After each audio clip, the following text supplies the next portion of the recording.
Ben ensuite, deuxièmement, non pas que je ne vous reconnaisse aucun talent, hein, Harold m'a vraiment beaucoup fait rire sur la forme humoristique. Non, le problème, c'est l'écrin qu'il représente stratégiquement au sens de celui manipulatif, de tenter d'user justement de l'effet de conviction par le style humoristique d'une contre-vérité, elle, de superposition narrative au réel,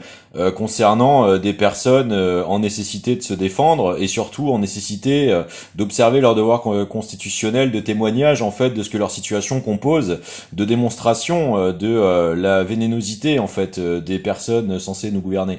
C'est ça le vrai sujet. C'est pour ça qu'on est dans cette situation. C'est pas que j'ai un problème avec le service public. Non, j'ai un problème avec ces dérives instrumentatoires commandées. Ça n'a rien à voir. Hein. Et c'est un peu le problème qu'on a, c'est que si vous étiez réellement des adjuvants, les gars, non seulement, même si vous savez très bien que vous n'avez pas un statut de fonctionnaire, puisque votre statut est tout à fait particulier, hein, c'est-à-dire que vous êtes une société de droit privé de services de radiodiffusion sous contrat d'État, dont certaines relations contractuelles sont des missions de service public. Ça veut dire que vous avez les avantages de la crédibilité sociale du fait d'être perçu comme serveur de l'intérêt général, alors que vous en avez aucune responsabilité, comme par exemple n'importe quel fonctionnaire devant observer, par exemple, l'article 40 du Code de procédure pénale, par exemple. Et donc, vous savez très bien que vous êtes dans un hors-champ légal de vernis, en fait, de crédibilité, de qualité, d'interventionnisme, alors que on voit bien avec le type d'écriture orientée faisant suite à la nomination des postes et au renouvellement des équipes et des grilles des programmes, être orienté cette perversité, en fait, inquisitrice, intrusive, incriminatoire, diffamatoire des négatrices publiques, hein, et ce de façon sempiternalisée. Et c'est bien le problème de ce que je vous reproche, oui, j'en démordrai pas, parce que la réalité de ma situation, moi, c'est que ça fait maintenant depuis, pour ce qui concerne les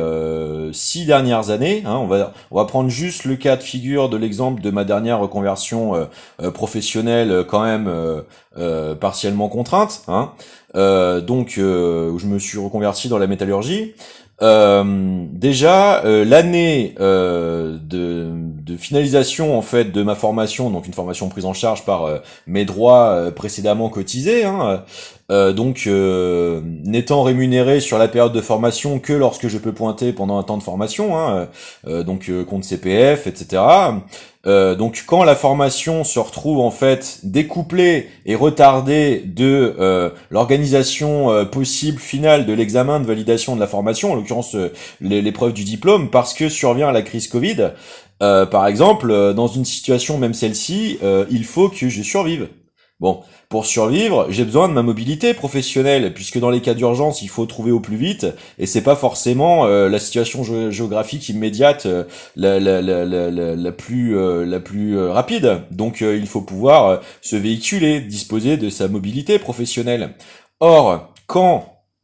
des procès pour motifs politiques, ce qui est strictement interdit par le droit constitutionnel, se cache derrière une intentation d'atteinte, une tentative pardon d'atteinte à vos droits fondamentaux sous couvert d'instrumentation administrative fallacieuse, vous créant un précédent en dehors de toute factualité et de toute raison légale et légitime de son intervention, et que votre combat en temps réel de tout cela ne subit que censure successive et tentatives de renforcement, de tentatives de protocoles de corruption de vos proches, d'intimidation publique crypto-allusive faites sur le seul accès illégal possible à une instrumentalisation illégale du renseignement, comme ce pourquoi ils l'ont été de multiples fois condamnés, qu'on essaye de faire dans la presse allusion à des phrases que vous venez de tenir dans l'intimité, dans des relations qu'en plus il s'avère peut-être avoir été instrumentalement disposés, vous infiltrer dans vos intimités domestiques pour tenter de s'en servir contre vous comme armes psychologiques diverses, hein, et ce durant des décennies. Hein. Est-ce que vous voulez vraiment que je vous délaye tout le détail de pourquoi il faut d'abord, actuellement prioritairement, que je règle ma situation personnelle du point de vue des droits dans l'aboutissement de ces recours,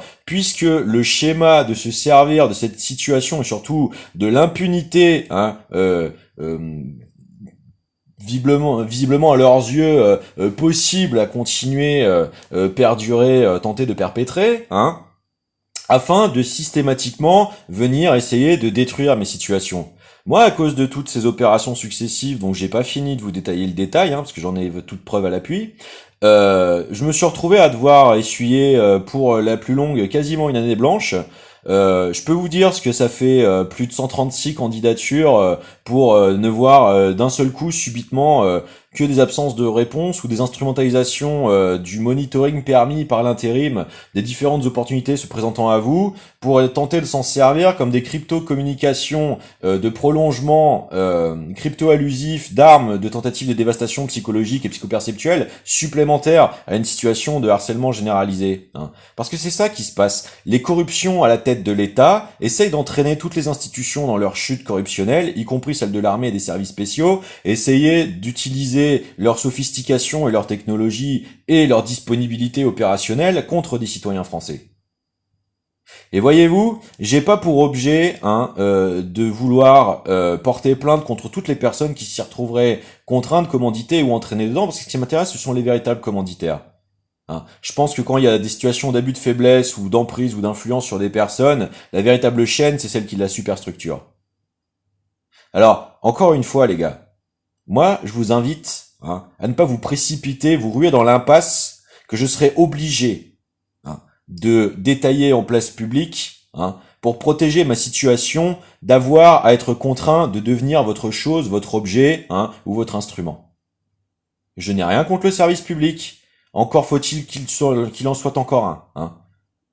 C'est pareil. Mon devoir constitutionnel d'obéissance à un chef de l'État, encore faudrait-il qu'il soit chef et qu'il y ait un État.